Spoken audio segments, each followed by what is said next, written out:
அதாவது விடிய விடிய நம்ம வந்து வள்ளி திருமண நாடகம் பார்ப்போம். வள்ளி திருமண நாடகம் பாக்குறப்ப வள்ளி வந்துருவாங்க.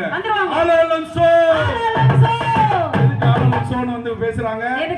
அதாவது திணைப்புலம் வந்து விளைஞ்சு நிக்கும். அத காக்கா குருவி எல்லாம் கொத்திட்டு போயிரும். கொத்திட்டு போக கூடாது அப்படிங்கறதுக்காக வேண்டி அந்த திணைப்புலத்தை எல்லாத்தையும் வீட்டுக்கு கொண்டு வரதுக்காக, விளைஞ்சது எல்லாத்தையும் வீட்டுக்கு கொண்டு வரதுக்காக ஒரு பரன் கட்டி அந்த பரன் மேல நின்னு காக்கா குருவி எல்லாம் விரட்டுவாங்க. அவங்க வசதியானவங்க, பரன் கட்டலாம்.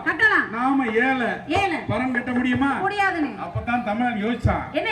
எதுக்குடா பரனை கட்டிக்கிட்டு ரெண்டு கட்டைய கால்ல கட்டிட்டோம்னு வச்சுக்கேன், காக்கா குருவியை விரட்டிடலாம்ல அப்படின்னு நம்ம முப்பாட்டி வள்ளி அவர்களுடைய தொடர்ச்சியாக கண்டுபிடிக்கப்பட்ட ஆட்டம் தான் மரக்கால் ஆட்டம், கட்டைக்கால் ஆட்டம், கொக்குக்கால் ஆட்டம், கொக்கலி கட்டை ஆட்டம் என்று சொல்லக்கூடிய இந்த மரக்கால் ஆட்டத்தை ஆடுவதற்காக மதுரையிலிருந்து வந்திருக்கக்கூடிய அன்பு தம்பி கென்சிப் அவர்கள் சிறப்பான ஆட்டத்தை வெளிப்படுத்துவார். அவர்கள்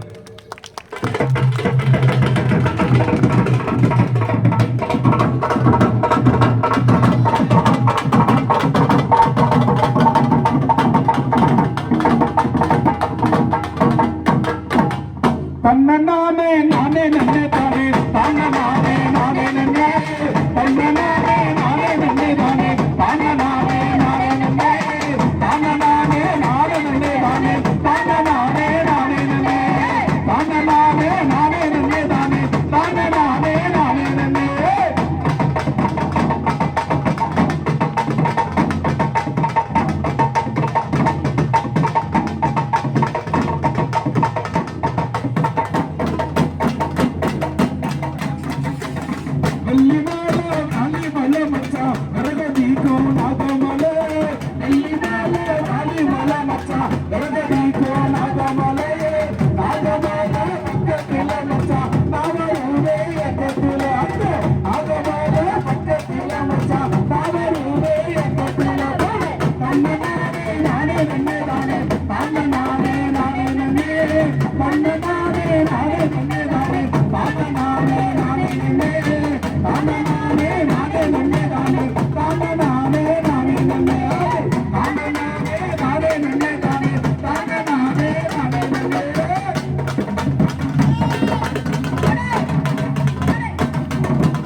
பக்கத்துல நானும்